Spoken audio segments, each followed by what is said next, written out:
할렐루야. 3, 4층 리모델링 건으로 지금 2층에서 수요 예배를 시작을 했는데 좋은 점이 하나 있어요. 여러분하고 제 사이가 가까워졌어요. 아주 가까워졌어요. 그죠? 나쁘지 않다고 생각을 합니다. 미국의 3차 대가서 운동의 중심에 D.L. 무디 목사님이 계세요.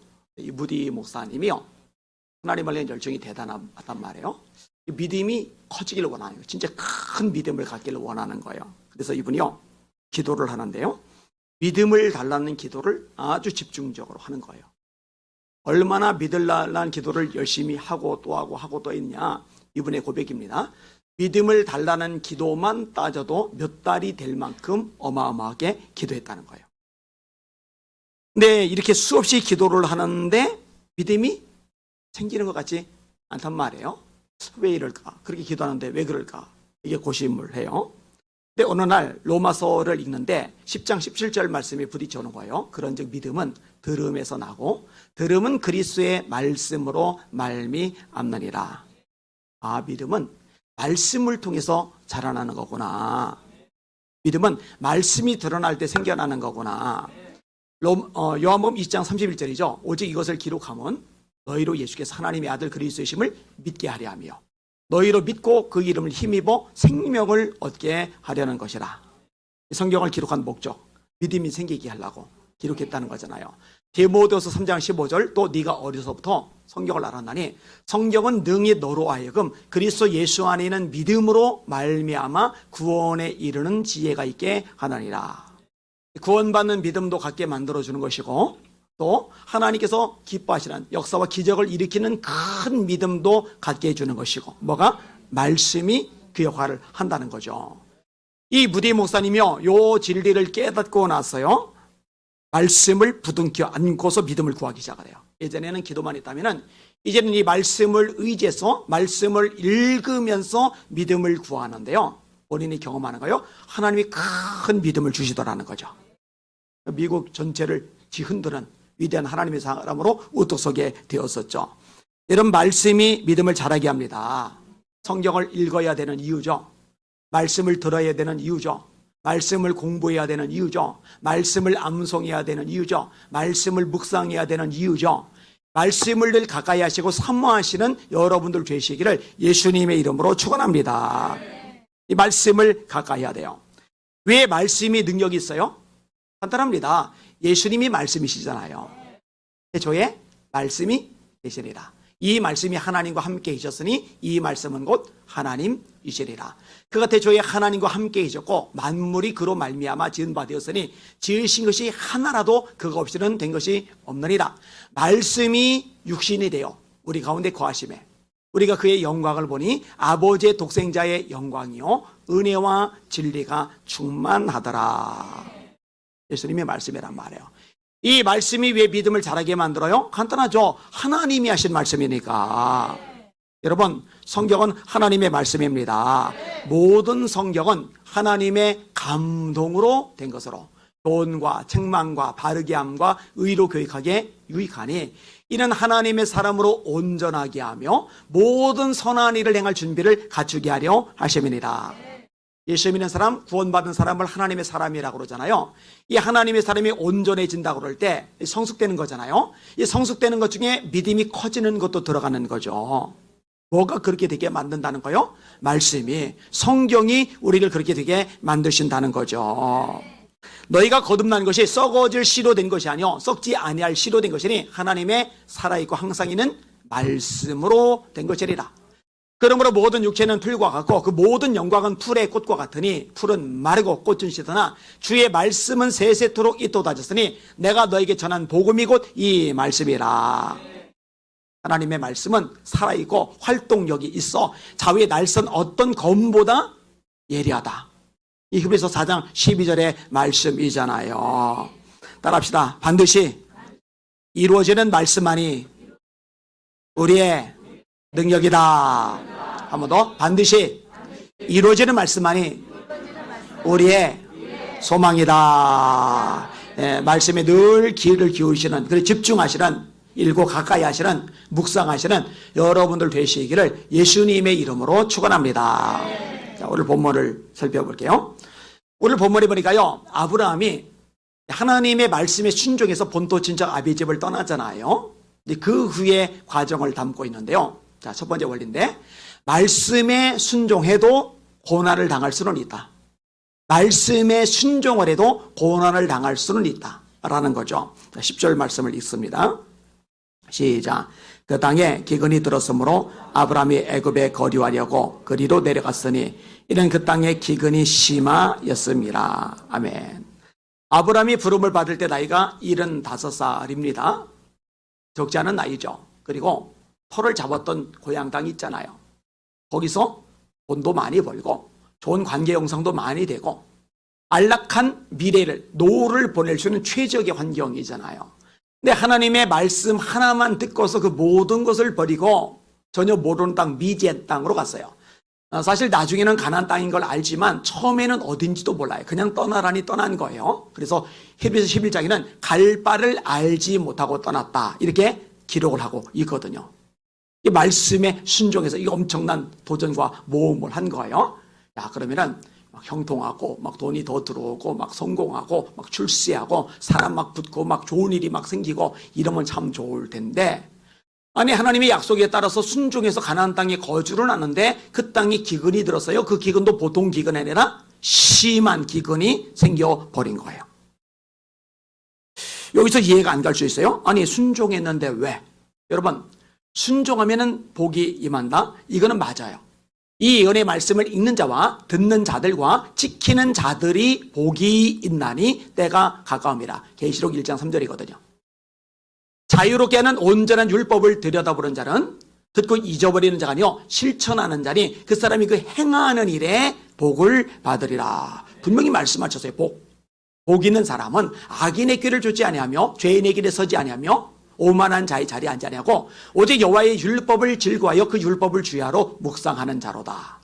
분명히 이렇게 말씀을 하셨어요. 그런데 이거는 최종적으로 하나님이 그렇게 허락해 주시는 것이지, 그 과정 속에서 때때로 어떤 사람들은 고난의 과정을 거칠 수가 있어요. 그리고 고난의 과정은 하나님의 뜻과 계획, 섭리가 있으셔서 우리에게 유익하기 때문에 우리 성장의 밑거름이 되기 때문에 허락하시는 거거든요. 이걸 잘 깨닫는, 그리고 분별하시는 여러분들이 되시기를 주님의 이름으로 축원합니다.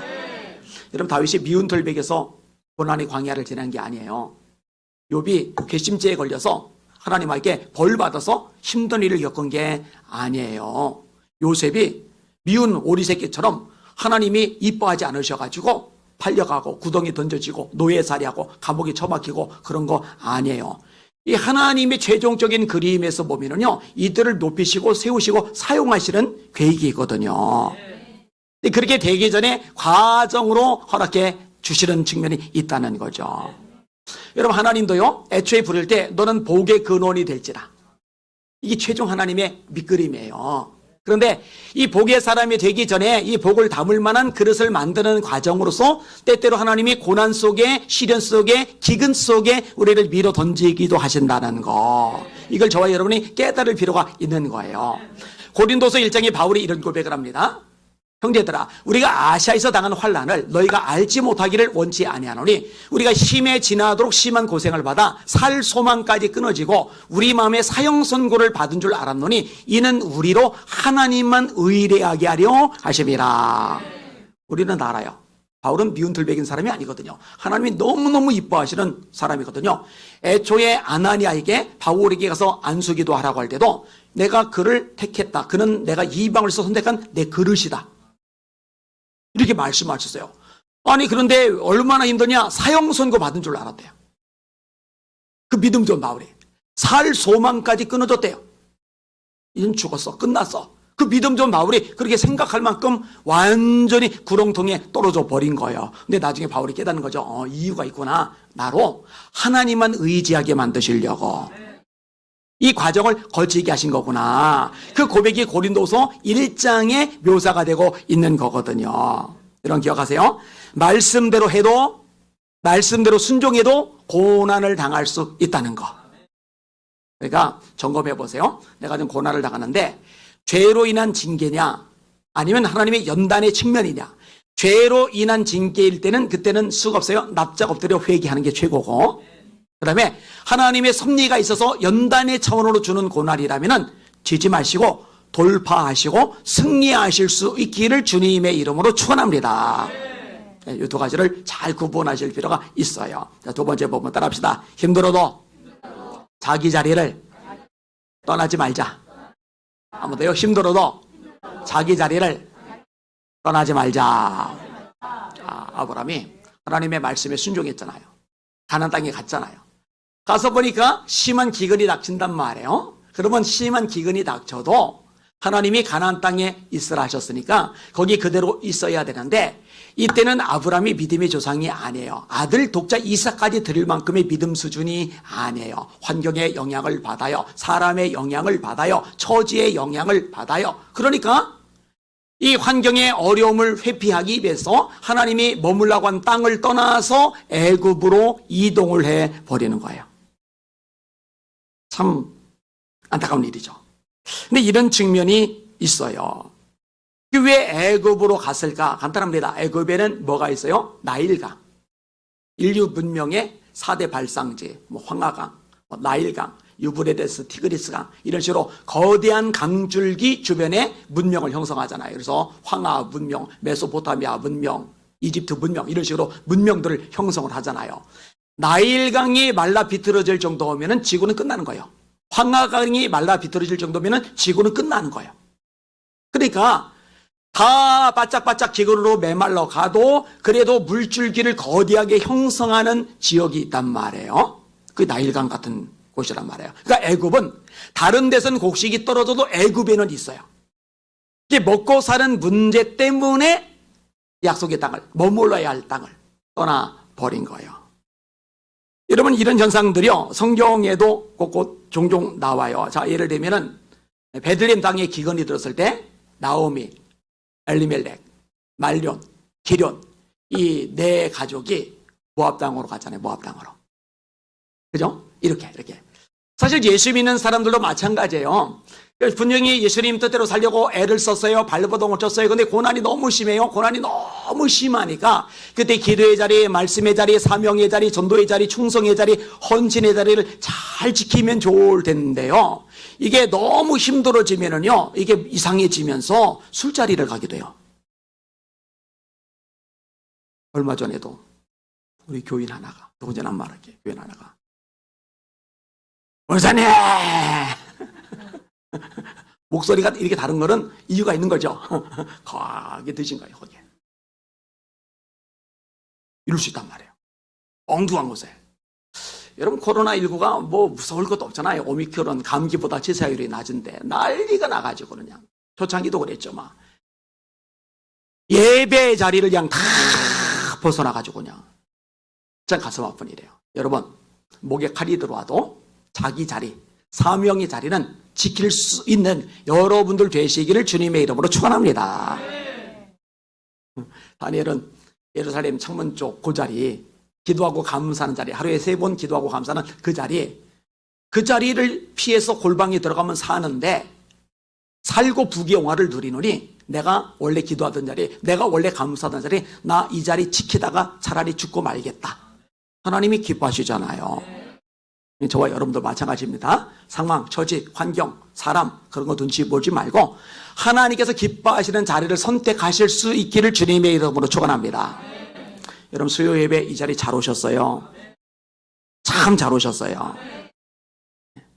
뺏기지 마시길 바랍니다. 복이란 말이에요. 자, 하나 또 생각해야죠. 계속 따라합시다. 불신앙은 또 다른 불신앙을 잉태한다. 또 불신앙은 또 다른 불신앙을 잉태한다. 불신앙이란 말 말고 죄란 말로 해도 돼요. 죄는 또 다른 죄를 잉태를 해요. 여러분, 다윗이 간음죄를 지으니까 나중에 살인죄를 잉태하죠. 거짓말도 하죠. 참 골치 아프죠. 자, 이 아브라함이 불신앙의 모습을 보여요. 그 자리에 있어야 되는데, 가나안 땅에 머물러야 되는데 먹고 살라고 애굽으로 가버린 거예요. 그리고 애굽에서 불신앙을 또 드러내는 거죠. 자기 아내 때문에 자기 해코지 당할까 봐 당신 앞으로 내 아내란 말 하지 말고 내 여동생이라고 그래. 알았지? 참 치졸한 남자예요. 아니, 그러면은 아내는 어떻게 되라고요? 아내는 뺏겨도 되는 거예요? 혹시 여기 남성들 중에 뺏기면 할렐루야 이런 분 있어요? 내가 밀어도 안 나가는데 뺏기면 할렐루야 이러면 안 되죠. 이러면 안 되죠. 야, 이런 걸 보면 처음부터 믿음의 조상은 아니었구나. 참 치졸한 아브라함이었구나. 한심한 아브라함이었구나. 이런 모습을 우리가 발견하게 되는 거예요. 여러분 아까 나오미 얘기를 했잖아요. 모압 땅에 갔어요. 모압은 그모스라는 신을 섬겨요. 우상을 섬기는 땅이란 말이에요. 그러니까 베들레헴은 뭐예요? 떡집이죠. 떡집. 요한복음 6장에 보니까 예수님이 뭐라고 하세요? 나는 생명의 떡이니, 생명의 떡이신 예수님이 떡집인 베들레헴에서 태어나시죠. 이게 어디에 예언되어 있어요? 미가서 5장 2절이죠. 베들레헴 에브라다야 내게서 내 백성을 다스릴 목자가 나리라. 그의 근본은 태초의 영원에 있느니라. 이 말씀을 성취하시기 위해서 하나님이 로마 황제 아우구스티누스를 움직이셔서 호족 등록을 하라고 지시를 내리신 거죠. 그래서 황제 명령에 따라 호족을 등록하러 다윗의 후손이니까 할 수 없이 베들레헴까지 갔다가 베들레헴에서 출산한 거죠. 안 그랬다면 엉뚱한 데서 예수님이 태어나게 되고, 그러면 예수님이 베들레헴에서 태어나리라고 예언된 구약의 말씀 하나가 틀리게 되니까, 그러면 하나님이 전능하지 않고 전지하지 않으시게 돼요. 무당 따위하고 하나님은 수준이 달라요. 무당은 50%만 맞아도 용하다고 소문나서 연예인들, 경제인들, 정치인들, 일반인들 돈다발 싸들고 줄 서서 점치지만, 하나님은 99% 맞아도 안 되고 99.9% 맞아도 안 되고 99.99% 맞아도 안 되고, 하나님의 말씀은 100% 다 맞아야 되거든요. 0.00001%라도 틀려도 하나님은 전지하신 게 아니에요.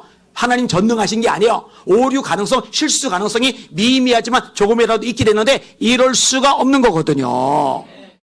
이 베들레헴, 다윗의 고향, 굉장히 의미가 깊은 땅이거든요. 근데 거길 떠나서 먹고 살겠다고 모압으로 갔어요. 자리를 이탈했어요. 그리고 거기서 불신앙이 또 다른 불신앙을 낳아요. 말년, 기련 두 아들을 위해서 모압 여인들을 아내로 맞이했어요. 여러분 율법에 명확히 말합니다. 이방 여인들, 우상 숭배하는 여자들 며느리로 맞아들이면 안 된다. 그죠? 이 하나의 불순종은 또 다른 불순종을 초래한다니까요. 여러분 우리도 삶을 돌이켜보면요, 이런 현상을 많이 보게 돼요. 내가 중심을 딱 지켜야 되는데 중심을 못 지키고 미끄러지잖아요. 말씀에서 벗어나잖아요. 그럼 요게 또 다른 연쇄 효과를 일으키면서 자꾸만 문제와 어려움을 발생시켜요. 그러니까 애초에 딱 말씀에 붙어 있는 게 자신을 지켜나가는 지혜라는 거 깨달으시기를 주님의 이름으로 축원합니다. 하나님이 여호수아에게 말씀하실 때 말씀을 좌로나 우로나 치우치지 말라고 하죠. 좌로나 우로나 치우치지 말라. 길 가운데로만 가라는 거죠. 에이, 요즘 세상이 어떤 세상인데 고지식하게 그렇게 신앙생활을 해. 좀 유도리 있게. 사람이 융통성이 있어야지. 광신도도 아니고. 여러분 이게 지금 보편적인 흐름입니다. 말씀대로 고지고대로 신앙생활하면요 꽉 막힌 인간 취급을 받는 세상이 되어버렸지만, 여러분 기억하세요. 세상이 어떻게 보느냐는 손톱만큼도 중요하지 않고 하나님께서 나를 어떻게 보시느냐가 제일 중요합니다. 여러분 융통성 있는 사람 되지 마시고 말씀에 고지식한 사람 되시길 바랍니다. 나 말씀대로 살 거야. 누가 뭐래도 말씀이 내 유일한 기준이야. 말씀보다 더 중요한 원칙은 없어. 이게 명확한 여러분의 삶이 되셔야 됩니다. 그렇게 되셔야 돼요. 자, 네 번째 요소입니다. 따라합시다. 불신앙에는 반드시 좋지 않은 결과가 나온다. 한 번 더. 불신앙은 반드시 좋지 않은 결과를 가져온다. 자, 14절부터 16절까지 같이 한번 읽어볼게요.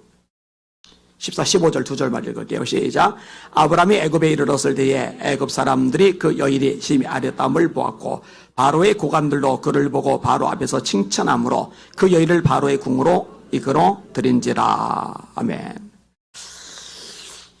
사라가 얼마나 예뻤길래 한 나라의 왕이, 또 신하들이 이렇게 입소문을 왕에게 퍼뜨렸어.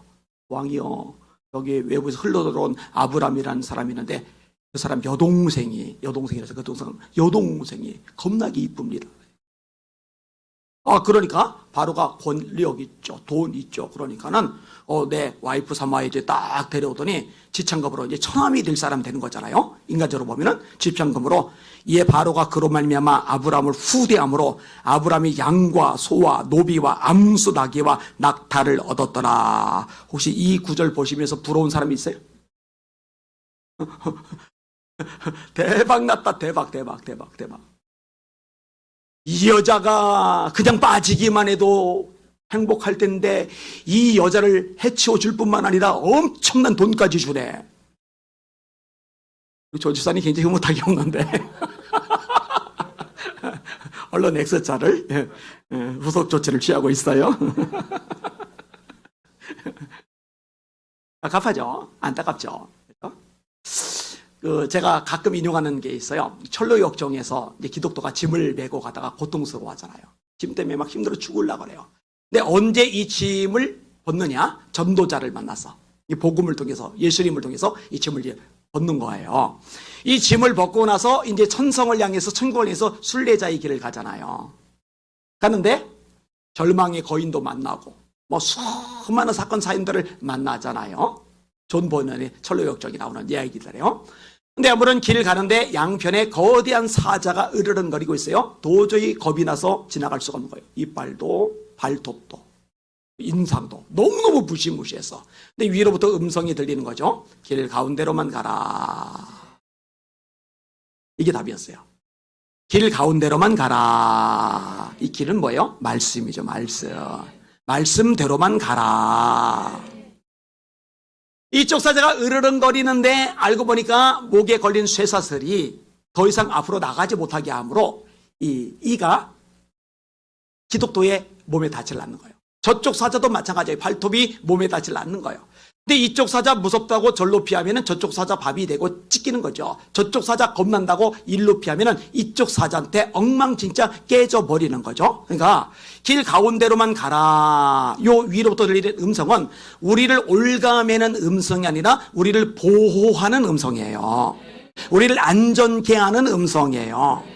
여러분, 하나님께서 아주 이상 성격을 가지셔가지고 우리를 옴짝달싹 못하게 하시려고 너희들 말씀 좌로나 우로나 치우치지 말고 말씀대로만 걸어가 이렇게 말씀하시는 분이 아니라 세상에서 하나님의 복을 받을 뿐만 아니라 하나님의 보호하심과 지키심을 받는 길이 말씀에 있기 때문에 하나님께서 그렇게 명하시는 거라는 거, 사랑의 메시지라는 거, 이거 깨닫는 여러분들 되시기를 주님의 이름으로 축원합니다. 이거 명확해지셔야 돼요. 이게 명확해지셔야 돼요. 말씀대로라는 게 안전해요. 제가 이런 얘기할 때는 이제 기차 얘기를 하잖아요. 기차는 드높이 펼쳐진 평야를 달릴 수 있는 게 아니에요. 철로 위를 달려야 돼요. 그게 자유한 거예요. 물고기는 육지로 튀어나오면 안 돼요. 물속에 있을 때 진짜 자유한 거예요. 튀어나오면 잡혀서 매운탕 된다고 그랬잖아요. 횟감 된다고 그랬잖아요. 나는 왜 물속에만 있어야 돼? 나는 왜 철로 위만 달려야 돼? 나는 왜 말씀대로만 살아야 돼? 나 벗어날 거야.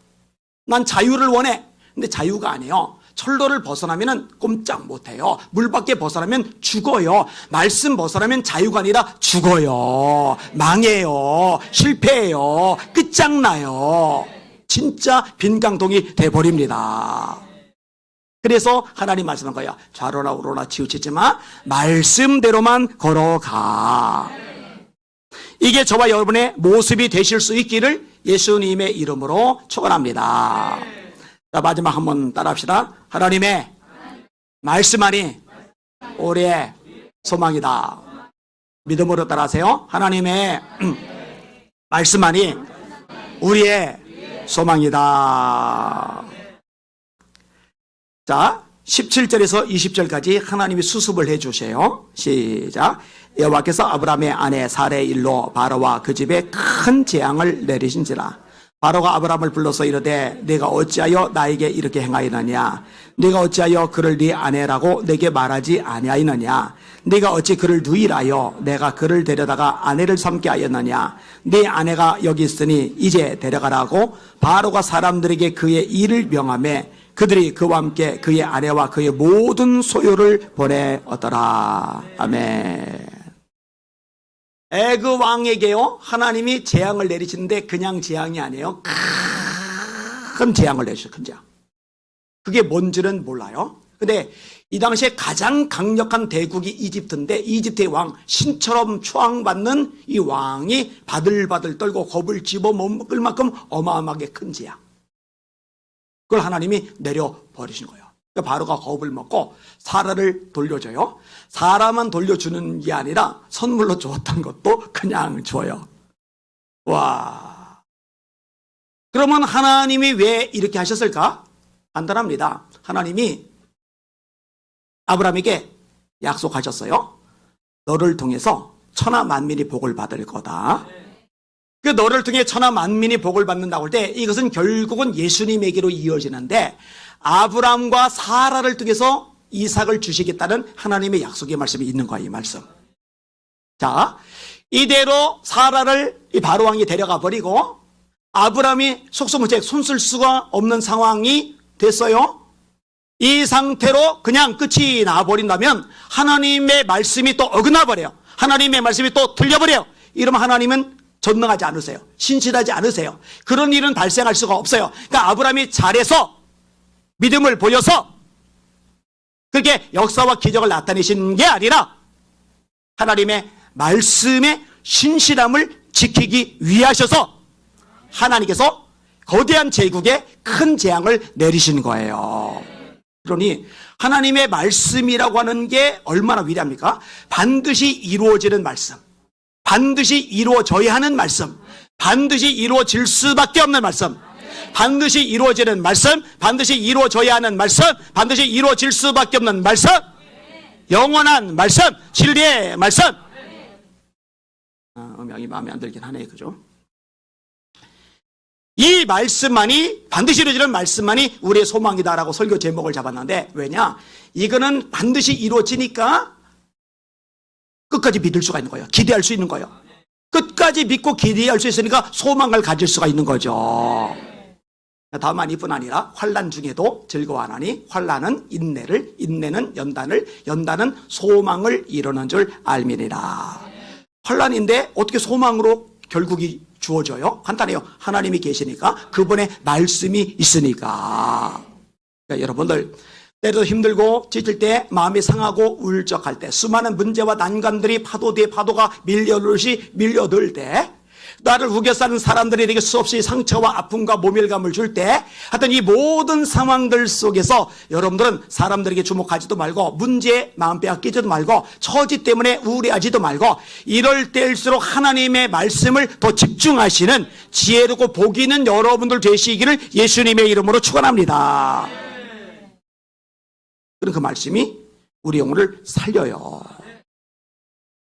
우리에게 기쁨과 소망과 능력과 믿음을 준단 말이에요. 이것을 경험하시는 여러분들 되시기를 주님의 이름으로 축원합니다. 여러분 솔직히 경험하잖아요. 이렇게 예배 나오기 전에 솔직히 어떨 때는 나오기 싫고, 어떨 때는 마음이 힘들고, 어떨 때는 뭐 이런저런 사연들이 자꾸 생겨요. 그런데 아니야, 그래도 나 교회 갈래 하고 해서 딱 와서 말씀을 듣다 보면은 영혼이 심령이 회복되는 것들을 경험하시잖아요. 그죠? 그게 말씀의 능력이거든요. 이 말씀이 기적이거든요. 이거를 날마다 수없이 경험하는 여러분들 되시기를 예수님의 이름으로 축원합니다. 예, 그렇게 되셔야 됩니다. 자, 정리 한번 해봅시다. 말씀대로 순종해도 고난이 올 수 있다. 힘들어도 고난의 자리는 떠나지 말자. 한번 불순종하면 또 다른 불순종으로 연결된다. 그 불순종에는 좋지 않은 결과가 올 뿐이다. 그러니까 약속의 자리, 말씀의 자리, 기도의 자리, 사명의 자리, 예배의 자리를 지키라고요. 그리고 그 자리에서 하나님의 말씀, 반드시 이루어지는 이 진리의 말씀을 꽉 붙잡고 이 말씀으로 소망 삼아 승리하시는 여러분들 되시기를 예수님의 이름으로 축원합니다.